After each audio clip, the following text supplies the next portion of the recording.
do YouTube, tudo bem com vocês, pessoal?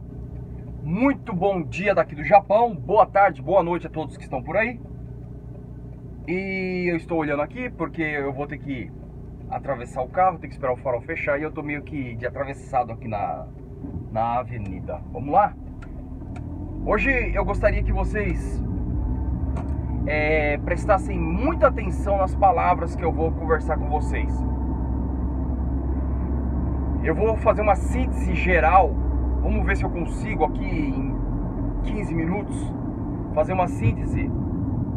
Tentar ajudar você que está chegando, você que já chegou, está aqui, ou você que está pensando em vir trabalhar aqui fora, no Japão ou em outro país, mas principalmente aqui no Japão. Posso falar, eu tenho autonomia para falar de Japão, né?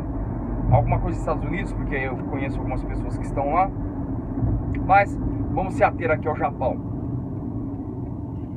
Mas eu creio que o que eu vou falar aqui serve para qualquer país do mundo. Serve para qualquer país do mundo, desde que haja essa migração ou imigração. Bom, pessoal, e se alguém assistir esse vídeo e se identificar com isso, não se sinta ofendido. Eu estou pegando a deixa das experiências que eu tenho com N pessoas que tem aqui no Japão, para que, de alguma forma, a gente possa extrair as coisas boas e transformar isso em conteúdo para vocês aqui na internet, aqui no YouTube, para que vocês venham pensar bem. Bom, vamos lá então. O que eu tenho percebido com essa nova demanda de pessoas que estão chegando? Isso já acontecia na minha época, mas não com essa frequência. Eu acho que o excesso de informação, o excesso de informações tem, digamos que, meio que estragado um pouco a forma das pessoas entenderem as coisas.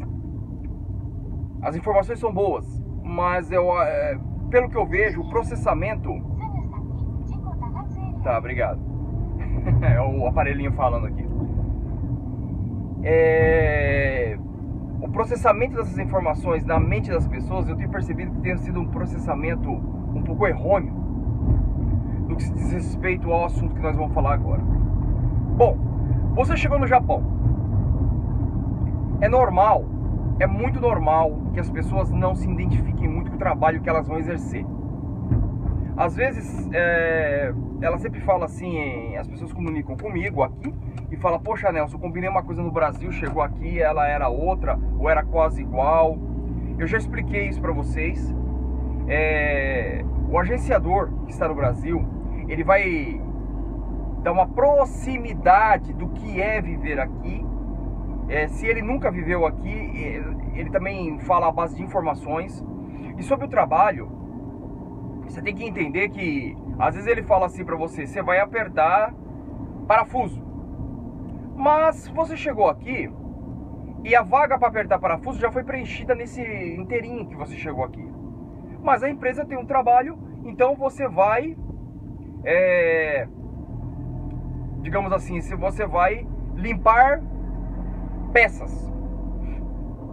Mas aí o que eu tenho visto é que as pessoas estão batendo o pé falando: mas eles falaram que eu ia apertar parafuso. Pessoal, olha, pro próprio bem de vocês, aprende a ter uma coisa chamada flexibilidade. Flexibilidade. Eu sei que não é fácil. Eu sei que não é fácil. Mas eu vou fazer 3 perguntas básicas que eu faço para todas as pessoas que estão aqui. E tome o sol na cara. Para todas as pessoas que estão aqui, chegam aqui e começam a ter problemas de adaptação no trabalho. Primeira coisa é o seguinte, que eu pergunto sempre: você fala o idioma? Você consegue se virar, procurar um emprego sozinho, sem a necessidade de um tradutor?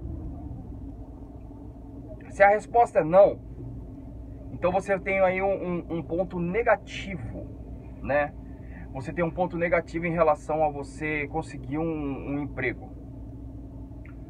Não que você não consiga, você pode até conseguir. O negócio é que muitas empresas hoje querem pessoas que falem pelo menos o básico. Por quê?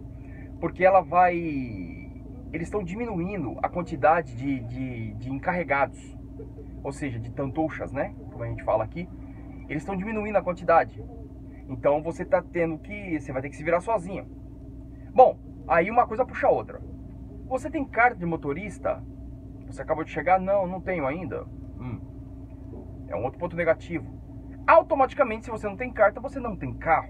Você não pode dirigir sem carta de motorista no Japão, né? Então, um conselho que eu dou: nunca faça isso. Nunca faça isso. Que a lei aqui é super rigorosa.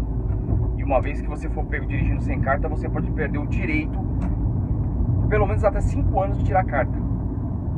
E uma multa pesada. Bom, não tenho carro, não tenho carta, não falo japonês. Legal. Você tem apartamento? Mais uma pergunta. Você tem apartamento? Porque a carta e o carro é uma pergunta só, né? Você tem apartamento por conta ou você depende da empreiteira que você tá? Você está morando num apartamento alugado pela empreiteira? Ah, eu estou morando num apartamento alugado pela empreiteira. Então, sabe, claro, você tem o direito e até o dever, né? Se você não está se dando muito bem no trabalho, de conversar com a empreiteira, falar: não tem uma outra colocação na mesma fábrica ou em outra fábrica para mim. Mas querer, sabe, se revoltar, fazer motim, sabe, querer dar tapa na mesa, essas coisas não funcionam, pessoal. Essas coisas não funcionam. Inclusive você que está com família, com filhos, você que está com esposa e filhos, você tem que entender que você pode jogar a pessoa no buraco. Você pode jogar a sua família inteira no buraco. Como é que funciona? O conselho que eu dou para todos os amigos que estão aqui é o que a maioria está fazendo, que é o caminho natural das pedras, né? É o caminho natural, é o curso natural. Então, qual que você vai fazer? Primeiro, tirar a carta de motorista. Não precisa nem de Nihongo para isso. Tirar a carta, adquirir seu veículo, juntar um dinheirinho e alugar um apartamento por conta, se é nessa região que você quer ficar, na região que você está morando. E terceiro, aprender a falar o idioma, pelo menos o básico para comunicação. Ah, Nelson, mas isso é muito difícil. Cara, não é difícil não. Eu conheço brasileiros natos, brasileiros puros, digamos assim, né? Que a mulher é descendente ou o esposo é descendente, que fala mais japonês que o descendente. Eu já falei isso pra vocês aqui em vídeo. Então, pessoal, toma muito cuidado. Eu sei que, igual tem pessoas que comunicam comigo e falam assim: não, Nelson, eu tô acostumado a trabalhar aqui na pauleira, eu trabalho 14 horas por dia, 15 horas por dia. É diferente, pessoal. Quando você chega no Japão, tudo muda. Tudo muda. Porque você vai enfrentar uma coisa chamada saudade. Você vai enfrentar o frio extremo, o calor extremo.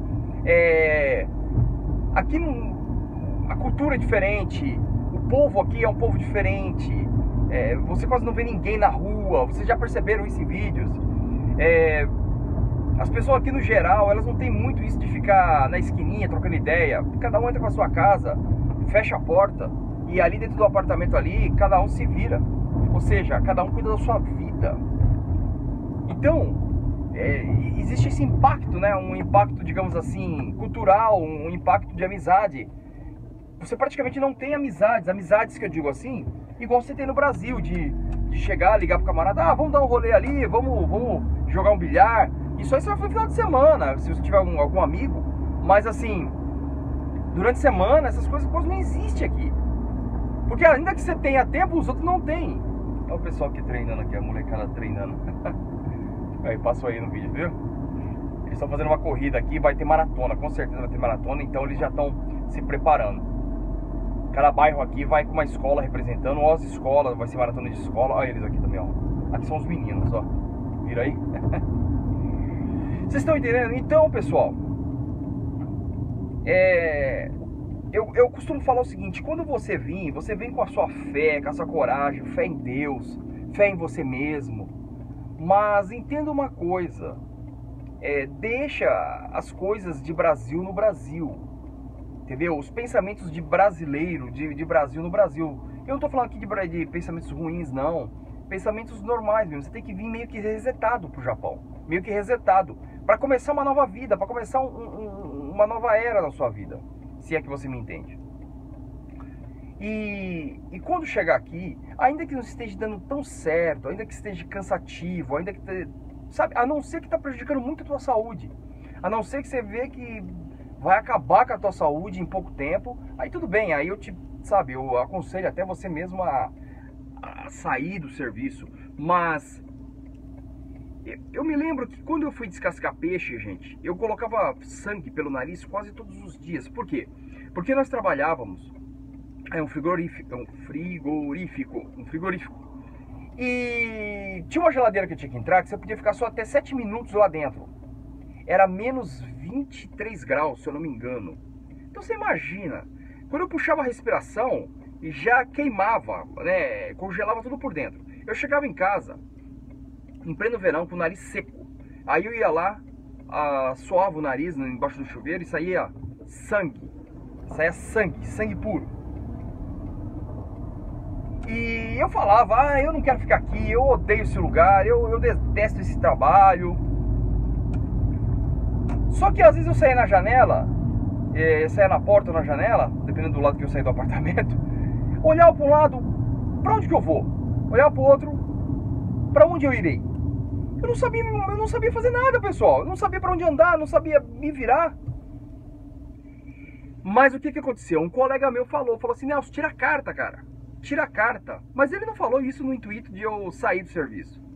Ele falou assim, quando você tem carta, você compra um carrinho aí, que é fácil, no Japão é fácil comprar carro. Você vai ter pernas aí para andar para onde você quiser. Foi o que eu fiz, eu tirei carta. Eu transferi minha carta pro Japão. Passei de primeira. Graças a Deus, porque eu também sofri muito com a chefia daquele lugar. Um dia eu conto pra vocês direitinho o que acontecia comigo lá. Eu não sabia falar japonês, mas mesmo sabendo falar japonês, eu tirei carta. As coisas que eu aprendi foi como abastecer carro, foi como, se a polícia me parasse, o que eu teria que apresentar, o nome dos documentos. Isso daí eu memorizei tudo. Memorizei, marquei em papel. E não é que quando eu tirei carta apareceu a oportunidade de eu, vazar de lá? Arrumei outro serviço. Mas o segundo serviço que eu arrumei também era muito ruim. Era de autopeça, só que era de fazer... Nossa, era muito ruim o serviço. Mas eu já tava com a carta. Olha só como são as coisas. 2 anos depois, eu já tinha apartamento próprio, eu já tava com a minha esposa, eu já tava com carta e eu já falava um pouquinho de japonês. Aí as portas começaram a se abrir. Tanto que eu trabalhei por conta aqui no Japão durante muito tempo. Hoje eu trabalho em fábrica novamente. Até por uma questão de documentação, essas coisas, né? O Japão é muito rigoroso, então... Mas eu trabalhei por conta, eu fui autônomo no Japão, muito tempo. Então, é o conselho que eu dou pra vocês. Não adianta ficar querendo brigar, querendo bater pé, querendo bater de frente. Faça isso não. Use a cabeça. Use a cabeça. Como meu velho pai dizia, primeira coisa que você faz, antes de querer deitar, você tem que arrumar a sua cama. Ou seja, você tem que colocar o colchão, você tem que colocar o lençol, você tem que, sabe, bater o travesseiro, para depois você deitar. Então não adianta você querer deitar no estrado puro. Ou seja, deitar sem ter onde deitar, na verdade. Tá bom, pessoal? Eu espero que vocês entendam. Se vocês entenderam, põe aqui nos comentários, tá bom? Quero deixar aqui um abraço para todos os meus amigos que têm comentado. Tem um pessoalzinho fiel. Deixa um like. Se você achar convidativo, pode compartilhar esse vídeo. Eu não tô fazendo isso, pessoal. Eu quero deixar uma coisa bem clara, que teve gente que já falou pra mim assim, Nelson, você tá falando isso pra pessoal não ficar enchendo o saco de empreiteira. Ninguém me pediu pra me fazer isso. Eu tô fazendo isso porque você vai evitar aborrecimento pra você. E no momento certo, vai aparecer a vaga de trabalho. Agora é óbvio, né? É casos e casos. Pode ser que aconteça coisas melhores em situações melhores ainda. Mas, no geral, eu aconselho as pessoas a fazerem isto, tá bom? Bom, um abraço pra vocês, fiquem com Deus, que Deus abençoe a todos. E nunca se esqueçam, Deus acima de tudo. Deus é o único que pode guiar os seus passos, tá bom? Que Deus abençoe a todos, um abraço, fiquem com Deus e até a próxima. Fui!